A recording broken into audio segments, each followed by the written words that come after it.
এরপরে নওশিন আক্তার আপনি লিখেছেন, নামাজের সময় খুব হাই উঠলে কি করা উচিত? নামাজের সময় যদি অনেক বেশি হাই ওঠে তাহলে আপনি যে কোনো সময় নামাজের বাইরে হাই উঠলে হাইটাকে বাধা দেওয়ার চেষ্টা করা উচিত, কারণ হাই তোলার মাধ্যমে আপনার শয়তান মানুষের ভেতরে প্রবেশ করার বিশেষভাবে সুযোগ লাভ করে থাকে।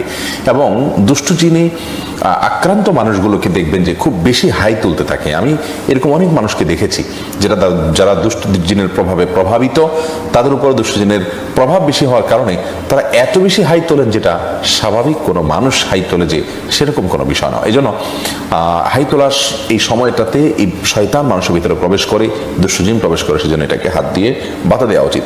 মুখের কাছে হাত বা কোনো কিছু নিয়ে গেলেই কিন্তু হাইটা বন্ধ হয়ে যায়।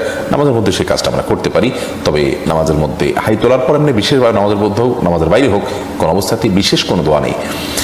লা হাওলা ওয়ালা কুওয়াতা ইল্লা বিল্লাহ আমরা অনেকে পড়ি, এটা পড়তে হবে হাই তোলার পর, এরকম কোনো বাধ্যবাধকতা নেই, বরং আপনি হাত দিয়ে সেটাকে বাধা দেওয়ার চেষ্টা করবেন।